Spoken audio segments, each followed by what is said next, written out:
हम account subject में एक पॉइंट पढ़ेंगे, टॉपिक पढ़ेंगे, outstanding expenses and prepaid expenses. इसका मतलब क्या है, इसमें अंतर क्या है, हम ये समझेंगे। सबसे पहले बात करते हैं हम कि एक्सपेंसेस में यानी खर्चों में आउटस्टैंडिंग एक्सपेंस का मतलब क्या है।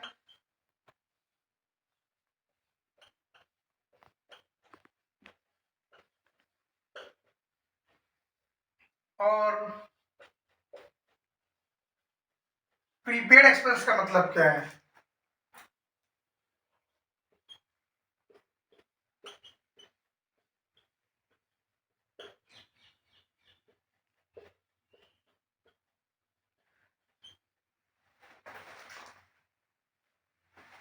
आउटस्टैंडिंग एक्सपेंस का मतलब ये होता है ऐसे एक्सपेंस जो जो खर्चा तो हो गए लेकिन हमने उनका पेमेंट नहीं किया, यानी स्टिल नॉट पेड, जो हमारे द्वारा पेड अभी तक नहीं हुए हैं और हमने उनके बदले में गुड्स या सर्विसेज रिसीव कर ली हैं। ओके, यानी हमने गुड्स रिसीव कर लिया है या हमने सर्विस रिसीव कर ली है लेकिन उसका पेमेंट करना अभी हमको बाकी है, तो these are the outstanding expenses. और ये हमारी क्या बन जाती है, ये हमारी लायबिलिटी बन जाती है।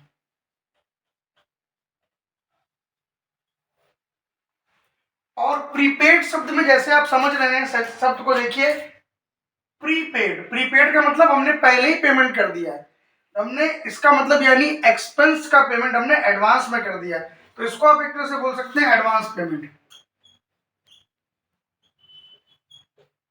हमने एडवांस में पेमेंट कर दिया है तो हमारा प्रीपेड एक्सपेंसेस है। और ये हमने स्टिल नॉट पेड, अभी तक पेड नहीं किया, हमारी आउटस्टैंडिंग है। एडवांस पेमेंट हमारी एसेट्स बन जाती है बैलेंस शीट में और आउटस्टैंडिंग हमारी लायबिलिटी बन जाती है बैलेंस शीट में। अब हिंदी में इसको समझते हैं। आउटस्टैंडिंग एक्सपेंस का मतलब है अदत्त व्यय, अदत्त व्यय।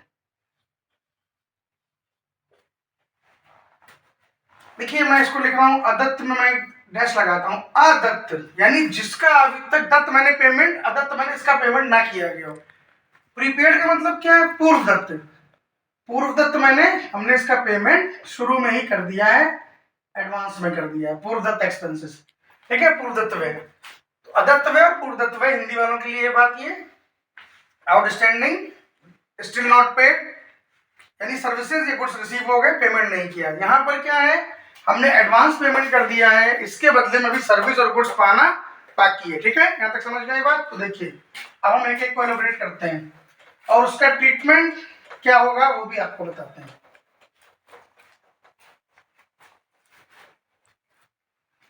तो पहली बात करते हैं आउटस्टैंडिंग एक्सपेंस की, इसको थोड़ा सा लिख लीजिए। सर्विसेज और goods received but payment not made, payment is still pending, payment not paid. हमने पेमेंट नहीं किया और वस्तुएं या सेवाएं हमने इसके बदले में प्राप्त कर ली हैं, तो अदत्त व्यय। अब इसका ट्रीटमेंट देखिए, अब ये ट्रेडिंग अकाउंट का एक्सपेंस है या प्रॉफिट लॉस अकाउंट का एक्सपेंस है, जहां भी एक्सपेंस है ये बाकी एक्सपेंसेस में ऐड हो जाएगा और बैलेंस शीट में ये लायबिलिटी साइड में चला जाएगा। ठीक है, तो अब इसका ट्रीटमेंट हम नोट कर लेते हैं यहां पर।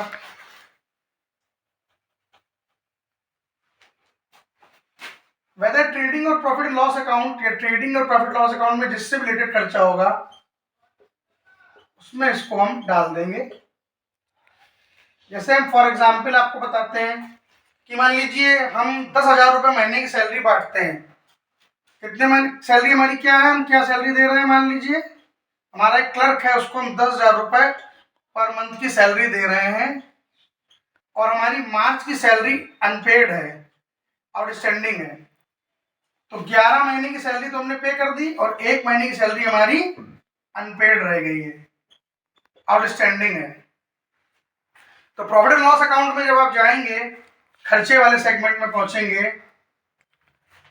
तो अपना एक्सपेंस में हम जैसे लिखेंगे सैलरी। तो सैलरी में अभी तक के हमारे जो खर्चे थे वो हमने 10 महीने में 11 दे दिए थे, तो 1,10,000 हम पे कर चुके हैं, और 1 महीने की हमारी आउटस्टैंडिंग सैलरी है, तो उसको हम ऐड कर देंगे यहाँ पर। It is our outstanding salary for the 1 month, तो इसको हम ऐड कर देंगे 10,000 यहाँ पर। तो अब हमारा पूरा सैलरी अकाउंट में हमारी पूरे साल की सैलरी जो आ गई, कितनी आ गई, पूरे 12 महीने की सैलरी आ गई 1,20,000 रुपए। अब बैलेंस शीट में जब हम जाएंगे, तो बैलेंस शीट में लायबिलिटीज साइड में ये जो हमारी 1 महीने की सैलरी बाकी रह गई है, ये हमारी आउटस्टैंडिंग सैलरी लायबिलिटी में शो हो जाएगी 10,000 रुपए। तो आप समझ गए होंगे कि ट्रेडिंग पीएल जिससे रिलेटेड एक्सपेंस है उसमें हम आउटस्टैंडिंग को ऐड कर देते हैं और अपनी लायबिलिटी में शो कर देते हैं। बैलेंस शीट में लायबिलिटी में शो कर देंगे, ट्रेडिंग पीएल में जिससे रिलेटेड खर्चा है वहां पे ऐड कर देंगे। ये ट्रीटमेंट आपका आउटस्टैंडिंग एक्सपेंसेस का है। ओके, अब देखिए हम लोग प्रीपेड में क्या करेंगे।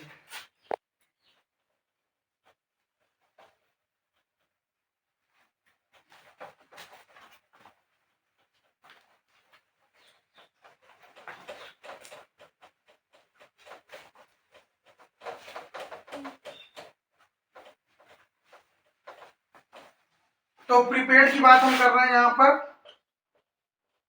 प्रीपेड एक्सपेंसेस यानी पूर्वदत्त व्यय।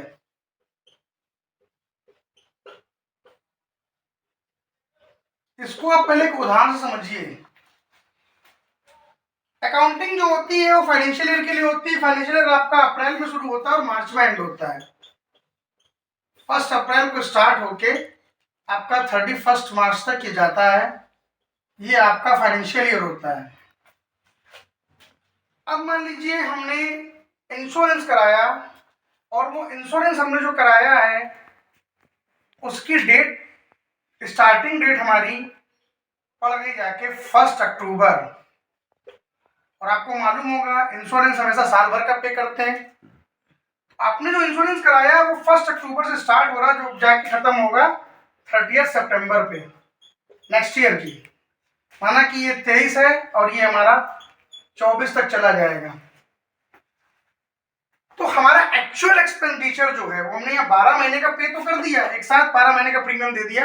मान लीजिए हमने अपना इंश्योरेंस पूरा 12,000 रुपए पे किया है, पूरे साल का पे कर दिया हमने। 12,000 रुपए हमारा कार का इंश्योरेंस था, तो हमने कार का इंश्योरेंस 12,000 रुपए पे कर दिया 1 अक्टूबर को, जो कि 31 सितंबर 24 तक जाने वाला है। अब चूंकि हमारा फाइनेंशियल ईयर तो क्लोज हो जा रहा है मार्च पे, तो आप देखिए फाइनेंशियल ईयर में आपका सिर्फ 6 महीने यहाँ पे आपके इधर के पड़ रहे हैं, और फाइनेंशियल समाप्त होने के बाद के 6 महीने जो हैं वो अगले फाइनेंशियल ईयर के हैं।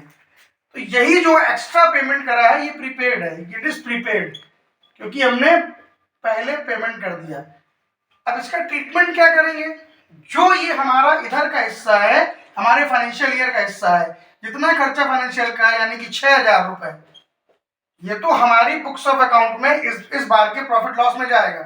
और ये जो 6,000 जो हमने एक्स्ट्रा पे कर दिए हैं ये नेक्स्ट फाइनेंशियल का खर्चा है, इसलिए हमारे यहां से हट जाएगा। तो देखिए ट्रीटमेंट क्या किया गया होगा, एक बार इसका पीएल में ट्रीटमेंट और बैलेंस शीट में देख लीजिए, और ये टॉपिक आपका क्लोज होने जा रहा है। तो देखिए प्रॉफिट एंड लॉस अकाउंट में आपने क्या ट्रीटमेंट कर रखा होगा। आपने मान लीजिए इंश्योरेंस पे किया, तो आपने इंश्योरेंस एक्सपेंस को पूरा पेमेंट कर दिया, टू कैश 12,000 डाल दिया। तो अब देखिए यहाँ पे आपने कार इंश्योरेंस मान लीजिए डाल रखा है यहाँ पे, तो आपने तो कार इंश्योरेंस पूरा का पूरा 12,000 रुपए अपने प्रॉफिट लॉस में शो कर रखा था। इसीलिए जो प्रीपेड आपका जितना हिस्सा प्रीपेड है उसको आपको यहाँ पर क्या करना पड़ेगा, लेस करना पड़ेगा। लेस कर देंगे 6,000 जो हमने एक्स्ट्रा पे किया है, जो हमने एडवांस पे किया है। तो इस फाइनेंशियल ईयर का हमारा खर्चा कितना आ जाएगा, 6,000 रुपए, जो एक्चुअल में इस साल के पीएल का खर्चा है। अब बैलेंस शीट में देख लीजिए क्या होगा। तो बैलेंस शीट में जो आपने एक्स्ट्रा पेमेंट प्रीपेड एक्सपेंसेस कर रखा है ये आपकी एसेट्स में चला जाएगा, क्योंकि आपने एडवांस पेमेंट कर दिया है। तो जो प्रीपेड एक्सपेंस होता है उतना पोर्शन हमारा एसेट्स में चला जाता है, तो 6000 यहाँ पर एसेट्स में चला जाएगा। अब एज अ जिस्ट समझने की बात करेंगे उससे पहले एक बार प्रीपेड का रिवीजन कर लें। प्रीपेड में हम एक्स्ट्रा पेमेंट जो कर चुके हैं जो फाइनेंशियल से रिलेटेड नहीं है उसको अपने पीएल से एक्सपेंस से घटा देंगे और अपनी एसेट साइड में इसको ले जाके रख देंगे जितना हमारा प्रीपेड है। अब देखिए, अब दोनों ही चीज को आउटस्टैंडिंग और प्रीपेड को एक ही बार में हम कंपैरेटिवली समझ लें, 2 मिनट के अंदर आप समझ जाएंगे कंपैरिजन, तो आपको हमेशा के लिए पक्का हो जाएगा। देखिए, अब मैं आपको आउटस्टैंडिंग का और प्रीपेड का एक साथ ट्रीटमेंट बता देता हूं कि कैसे आपको ट्रीटमेंट समझना है जो आपको एग्जाम में गलती ना हो। सबसे पहले ट्रेडिंग पीएल की बात करेंगे। तो ट्रेडिंग पीएल में आउटस्टैंडिंग एक्सपेंसेस क्या होता है, रिलेटेड एक्सपेंसेस में ऐड कर देते हैं हम आउटस्टैंडिंग एक्सपेंसेस को, ये ऐड हो जाता है। और यहाँ क्या होता है प्रॉफिट लॉस में, यहाँ प्रॉफिट लॉस में क्या होता है, जो भी आपका एक्सपेंडिचर है उसमें ये आप प्रीपेड लेस कर देते हैं, क्योंकि ये आपने एक्स्ट्रा पे किया है, इस साल के फाइनेंशियल से रिलेटेड नहीं है।